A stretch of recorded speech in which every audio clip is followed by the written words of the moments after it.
Yes, this is the Rastafari Samurai, never leaving you dry in your eye. I approve this message nationwide. We are here once again, and we have a special guest tonight. And she's straight from what, Ottawa, right? Yep, that's right. And that's DJ Karyen? Karyen? Yep, Karyen. you got it right. Yep. All right. See. How do you feel tonight, girl? I'm good. I'm good. I'm just chilling, enjoying my penthouse, as you can see. So yeah, I'm good. Nice. So you're a DJ. How long you been DJing for? Mind me asking. Let's start off with that. Man, it's been a minute. I'm an OG. So I got my start in the early 2000s, Okay. probably around like 2005. I Okay. started learning from another DJ that I knew on the scene. He All had a right. clothing store and he had some turntables set up there. And I asked him start learning how to DJ. I had the passion for it, from a much younger age, but I was always so I guess I was a little too shy and too scared to do it. But kind of getting older and being out there and being on the scene, I just got the bug and I just had to do it. I had to overcome my fears and kind of find a way to make it happen. So from the passion of music, I would have to say like you're shy in the beginning, right? So like, what broke you out of that mold? It was just the vibe and the energy on the scene. It was something I was like, yo, okay, like I have to Well, do you've this. been to Like, who cares how parties. scared you are? Like I had Well, to. well, you've been to parties. You've seen Yeah. DJs, and you've seen the flow. You've seen the energy and all of that. Like, what was the niche right there? You said, you know, this is for me. Like. In fact, I should begin asking who have you grown up and have inspired you as well. Well, music has always been a part of my life from little. It started with my dad. He was always playing calypso and soca music in the house. Okay, all right. But I How was wasn't your day? necessarily a fan of that kind of music when I was a kid. I was more into like, Michael Jackson, Madonna, always walking around with my dad's stereo until he finally got my own. So I was, making tapes and things off the radio. So that tells you, I go way back. When you're making tapes off the radio, yeah, it's been a minute. So um, yeah, I've always enjoyed music, but I really, really started, diving into it probably more in the in the 90s, Oh, the all golden era right. hip hop. That's kind of where that was my thing. That's how I came up, in the golden era hip hop. That's where I Yeah, started. the golden era, like with R&B and all of that. Besides the hip hop, come on, we can't leave R&B out there. Yeah, R&B and hip Yo, hop. Yes, you're right. yeah, because on the real, some of that's been missing nowadays. Like some of that mix.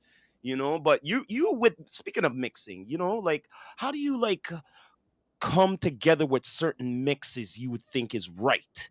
You know what I mean? Like I know you be going through your crates. Well, it's files now instead Yeah, of crates. definitely started in the crates. So like how Um, do you like I guess it's like maybe the vibe or the party you're gonna be DJing or something like that.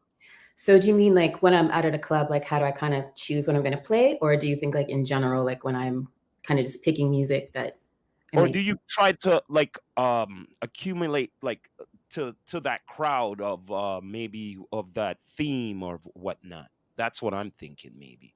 You have to or you just play whatever it is.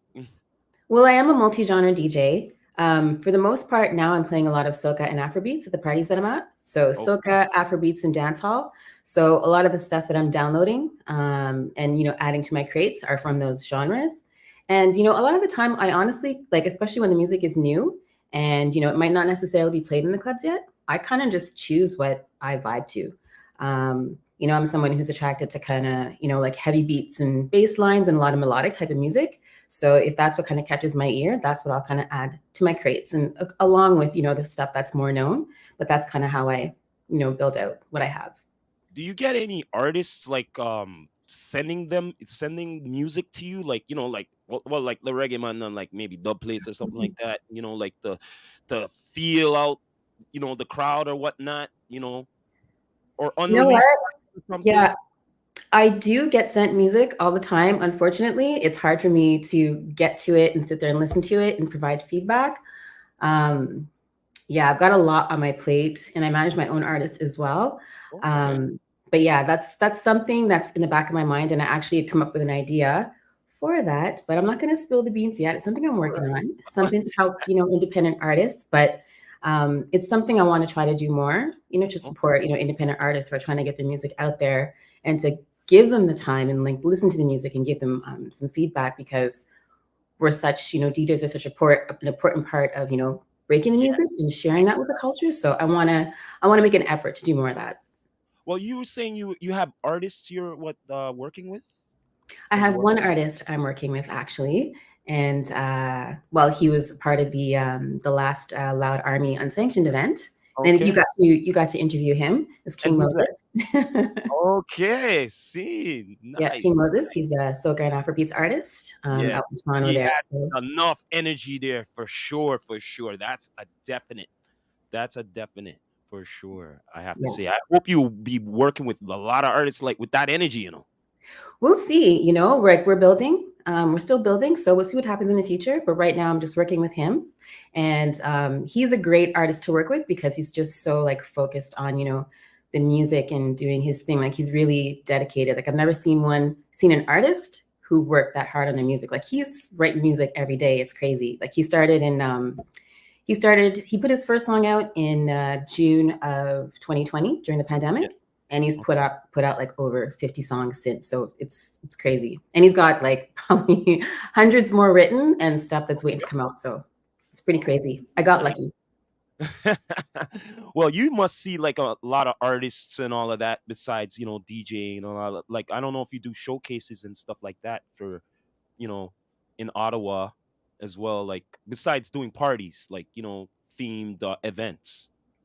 Yeah, I've done some here and there, mainly with the Cranium Showcase. I don't know if you've Oh, heard of that. I'm familiar. Yes, I'm With familiar. Cranium. So last year, I DJ'd at a showcase that they had, and with a bunch of local artists, also some artists, other artists from across Canada, Okay. and that was a fun opportunity. Like I really like to kind of be a part of what they're doing and help support them in their performances and stuff. So I enjoy that. I don't do that so much, but I do that from time to time.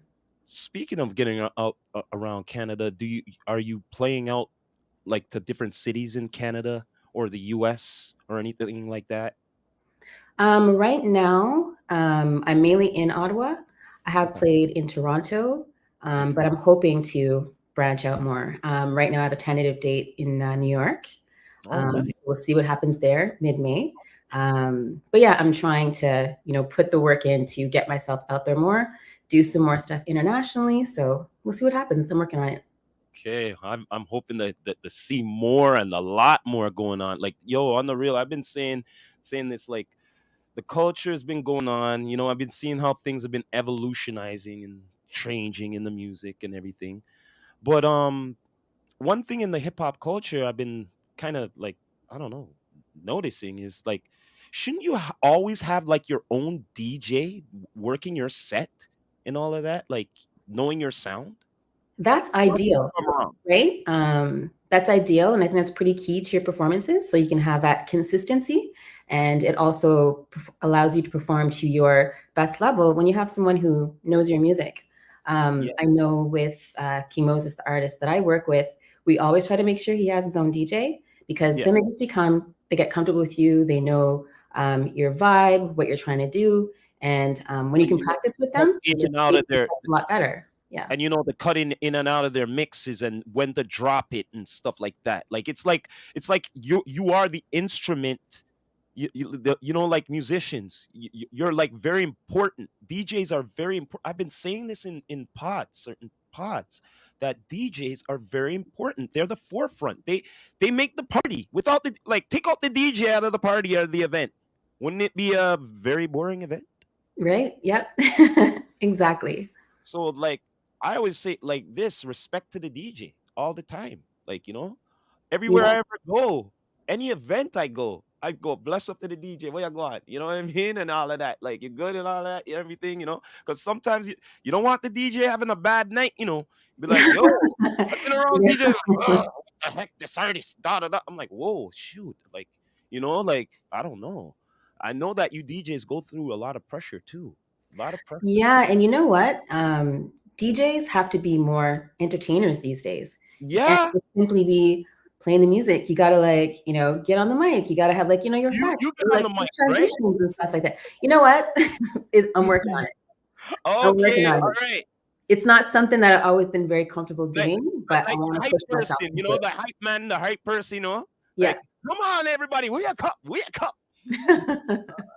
Yeah, and it's Yeah. like yeah, and like bringing all that and getting the party started here, and all of that. Exactly. So there's a But lot more to it these days. Yeah. yeah, because you got control of the crowd. It's not only like the performer. Yeah. Like on the real, like I have to admit that if I ever been to any event or I don't know, showcase or whatnot, I rely a lot on the DJ to be honest with you. Hmm. you Yeah. know, yeah, Yeah. Because because they're bringing the music, energy, they're creating the vibe, they're taking you on a journey. And once they like, they grab the crowd, like you got to be able to hold it too, and like keep them going and keep them entertained. So it's a little work, but yeah, it's it's like fine. well, every DJ has their technique. You know Hmm. what I mean? Like they're scratching and all of that. You've been doing it for a few years now and everything. So Yeah, would I started quite a while back, but then I had been off the scene probably for a good like, I don't know, maybe like 8, 9 years, something like that. And then I'd come back out in 2022, probably in the fall of 22. I come back out, but I was off the scene for a little bit. But But you yeah, still started. be doing your thing, at home, and you know what I'm saying. Like you still keep in practice. It's like the Yeah, martial arts. Gotta yeah. keep And the crazy thing is that you never forget. Like even if you step away and you go back, it's like second nature. It comes right back to you. So it was easy to get back into it. Well, speaking of the music, how do you feel about the music? From the '90s until now. Like like I'm saying, you've been DJing. You're hearing all this different music and all of that. Yes, you came in and out, but you still have your ear out. You know what I mean? So like, I have to admit, like I do ask this question, like, how do you feel how the music is nowadays? Like, Whew, interesting question. I just find it's changed so much. But you yes, do see a lot of the 90s coming back into the new music, so that's kind of yes, interesting too. Um, hmm. It's just I feel like a lot of the artists these days, especially in hip hop, it's like a lot of them sound pretty similar. I uh-huh, feel like, back in the 90s, when you heard an artist, you knew who each person was as soon as you heard their track. You're yes, like, oh, this is this that's person, right. this is that person. And now it's like it kind of it kind of blends together sometimes. You're not quite sure who you're listening to, but You're yeah. saying there's not much variety like back in the day, the different styles and techniques. Yeah, and the lyrics too. Like you The paid more lyrics, attention to the lyrics back in the yes. day, I think with particular artists. Like there are a few these days that, you will kind of sit there and listen to the lyrics, but it was more apparent like back in the 90s where you listen to everything the MC was saying. And I like this that I could ask you these questions because you're a DJ. So how do you Mhm. feel about autotune? Uh, I feel like there's a time and place for everything. Mhm. Some people need it. Some people don't. I know some people use it just to kind of add like Uh-huh. a cool effect, but Yeah. I feel like if you have the vocals, use your vocals. Don't cover it up with autotune. Like I feel like if you're using autotune a lot, then like it's like you need that help. Maybe you should focus on developing your skills a bit more, and then Right. instead of relying on Right. that, because what are you going to do when you're on a show? Are you going to rely on that all the time, or? Well, I like it that I'm getting into this topic here. So I saw something on IG. I forgot who was on Drink Champs, but he was Mhm. saying what I call it karaoke music. But anyway, how do you feel when a performer is doing a performance and they're going over their song like completely? Huh. Like you do instrumentals, I love it that I could ask you these questions because if I ask an artist about these things, they were like, this and that. Like I ask a lot. I'm the devil's advocate. So I like to ask these questions because you are a DJ. So you are keen on the ear, technical. So this is a good question for you. So how do you feel about that? Um, it's not something that really bothers me all that much, but I'm saying if you can, if you really want to showcase your skills and your vocal ability, then yeah, don't sing over your track. Like just use your instrumental TV track. Mhm. But it's not something that I would say bothers me too much. because a lot Well, of artists do it. well, Mhm. my opinion is like, yes, a lot of artists do it, and some of them who are up there, they do it too. But the Mhm. thing is, I think they should only use the add-libs and stuff like that, like for backups and stuff like that, but not the Mhm. whole entire song. Right. Like that's my opinion on things. Like I'm not an artist, but my ear has been out there because I've been a fan of the music for a long, long time. Mhm. And yeah, I've been seeing a lot of too much laziness happening. That's what I call Mhm. it too. Well, it's Like, gonna get to a point where they're gonna have to, right? I mean, you can start out that way, but eventually you're gonna have to perform live. You're probably gonna be working with a band, so you gotta get comfortable singing without the full that, song if you really exactly. wanna get somewhere, you know? That's right. Because there's so much clout could just get you far. The talent's got to come out, right? Exactly. Yeah, because I know in different showcases and stuff, artists, well, you're not allowed to perform over a full track. You have to use Mhm. like a TV track That's um, right. or an instrumental. So yeah, it, Exactly. it, it comes up. You can't rely on it. Exactly. You can't rely on it. You can't at all. So, like I don't know, it's jokes to me. It is Mhm. jokes to me, but you know, how do you feel like now doing searching of music, of course, it's a lot of music out there. Do you Oh go out with my who is what, who's out now, what's going on now, like, because some of this music is ratchet too, like, so like I don't know. I just have to ask that question. Yeah, well, I mean, I definitely keep my ear to the streets. When I'm out at parties, I listen to things, that maybe, oh, I haven't heard that before. Or it's like, oh, yeah, I have heard that. I need to remember to add that to my crate. Or a lot of times I'll see stuff come through my social media feed for artists that I follow. So sometimes I'll learn Okay. about new tracks that way. So there's a lot of different ways that I kind of curate, new music and stuff. I'm also part of a few different record pools. So going through that, sometimes I'll grab, some stuff from artists that I'm familiar with, but then I'll dig through some of the stuff from artists that I'm not so familiar with and kind of pick out the things that I'm vibing to and maybe add that to my crate. But you got to be careful too, because with technology and MP3s, you can get caught up in downloading like so much stuff Yeah. that your crates are just like all over the place. And it's just like half of the stuff you don't play. So And sometimes you got to be, a bit selective and stuff and what you choose and download and what you're going to play. So it you can must it have can a become lot a of lot. you must have a lot of storage. Yeah. That's why a lot of DJs have external hard drives, Yeah, and a you must have backup one more as than well, one. just in case that one You dies. must, So like, you gotta mark them now, huh? Like, this is the terabyte what has all of this here, da da da, yeah, right? yeah. You really want to try to like keep it to the stuff that you need, not to try to just have everything just because it's there. Like just focus on the stuff you're gonna play. Mind me ask you, how much portable do you have? Like, like I never asked this question with DJs. Like, you look, it used to be crates of records and stuff, right? So now it's files and files and files. And I know that 1 terabyte can't do the, you know, yeah, you must have like at least five or so. The one that I carry out with me is I think a two terabyte, and 2D. then the Oh, other one, another one that I have is pretty old actually. That stays at home is a 1 terabyte. But okay. yeah, no, it's not full. Like I don't have 2 terabytes worth of music on there, but I do have a lot of stuff that like I don't play. Like I need to Oh, okay. go through my So crates and So you there clear that might out. be a lot of cleaning to do Yeah. to make some room. Yeah.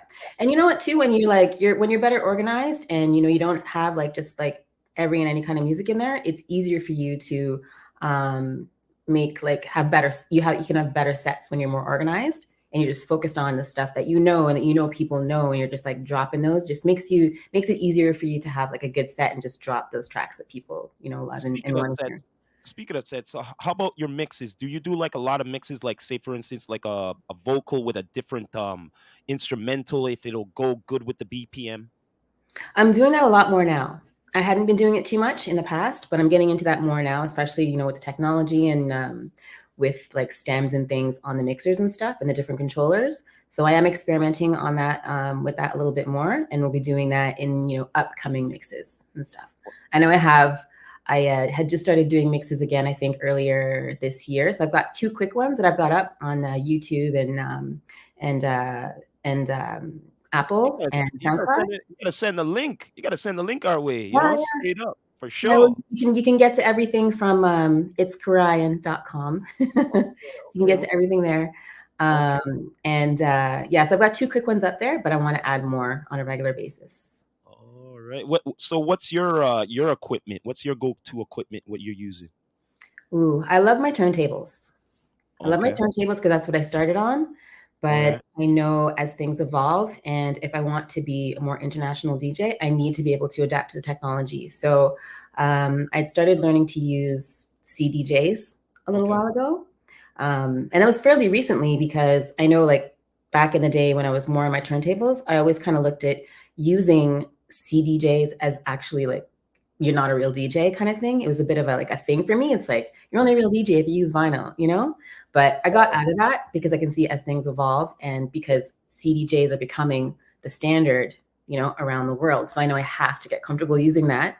And then recently I got a like a DJ controller, the portable, all-in-one unit. And that was just for more flexibility with gigs and not having to carry those heavy turntables and the cases and stuff to events. It's just a lot easier to travel around with them. So I've got a bunch of different setups, but yeah, got to use them all.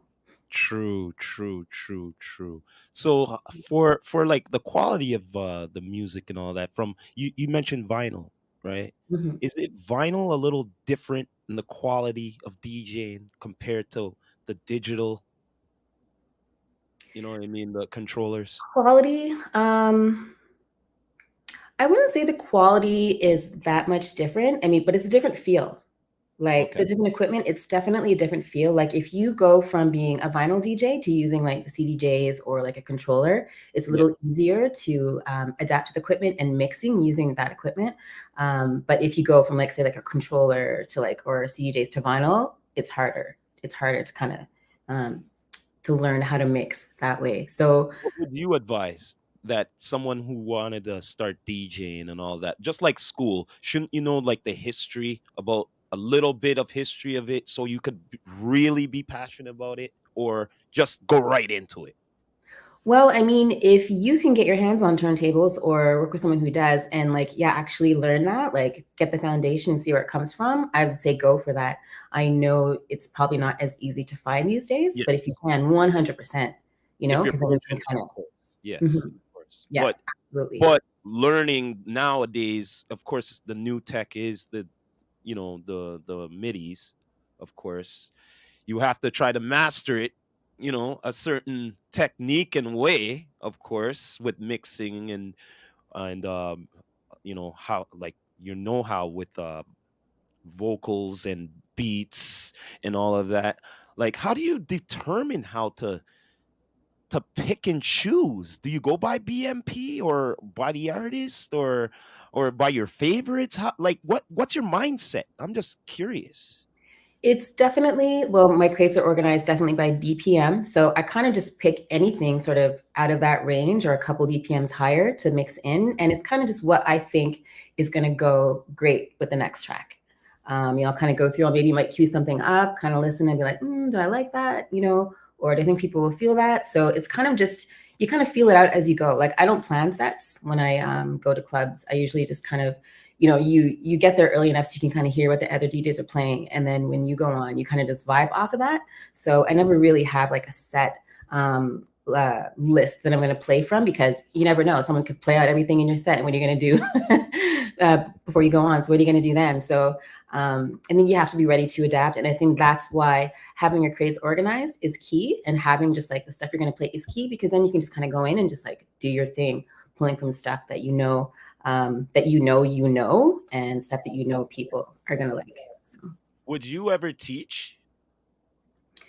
if I have the time, I've been asked that before. I mean, if I had the Yeah. time, I would consider it. Yeah, absolutely.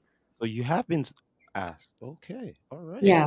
Yeah, I've been Maybe. asked a few times over the years. It's just because I'm into so many different things, it's hard Okay. to find that time. Yeah, because there's the DJing, there's the artist management thing. Okay. Starting getting into like promoting parties and stuff now as well. Great. And yeah, there's all kinds of More, stuff going on. So more than one hat. We're seeing here now, being a promoter and everything, management and everything. yeah, trying that. That's Yeah. great. I love it. I love it a lot. I love it a lot. Keep it up. Keep it up. So wait a minute. Are you DJing on I seen that what on a radio station? Are you DJing on a radio station as well or I have I think a mix that they're gonna play on okay. Monday, and then I'll have another sort of interview and mix that I'll do later in May as well. Oh, okay. So you do have a DJ set going on every tell the people what Oh, when are was you that? talking about like a party, you mean? No, no, no, no. I'm Oh, like saying like a steady like every week on oh, the on radio? No, not right now. No, okay, okay. I was no. just wondering. But well, hey, speaking of promotions, what's coming up for you for the next party? The next party is going to be a party called Mad Out. That I started with another Motto? DJ here in Ottawa. Yeah, we call it Okay. Mad Out. It's MAWD, All right. Mad Out, and it's a Afrobeats, soca, and dancehall party. Nice. We started that here in Ottawa actually in February, and then shortly after that, we were approached to take it to Toronto. So we just tried that mid-April, and Okay. we may bring it back in June. So we're trying to, grow that brand, grow that party, and that's Okay. something in Ottawa that we do the last Friday of every month. And then Toronto, we'll kind of see. We might do it like a bi-monthly kind of thing. But right now we had one in April, and we may bring it back in June. We're just kind of discussing Well, things and working things out to see what makes sense. well, let us know when you're in Toronto. We'll cover that media for you, girl. You know what I mean? 100%. One hundred Straight up percent. goods. You know what I Yeah, mean? Straight up goods from the capital to the T dot. You you know, got it. straight up goods. But hey, could you let them know where they could find you on all digital platforms? So you can find me at itskaryen.com, my website, or you can go to at DJ Karyen on all other social media platforms. That's Instagram, TikTok, and Facebook. It's been great Oh, having YouTube. Sorry. you on here. Straight up. But before we go, could you give Down to Earth Podcast a nice shout out before we go? Yo, yo, yo, what's up to Down to Earth Podcast? Thank you so much for having me. It's been a pleasure. You guys are amazing and keep doing your thing. Thank you very much. You heard it here first from the Rastafari Samurai, never leaving you dry in your eye. I approve this message nationwide. Thank you for coming on, my dear. It's been a pleasure having you, and it's been an honor. We are ending the broadcast. Thank you so much for having me.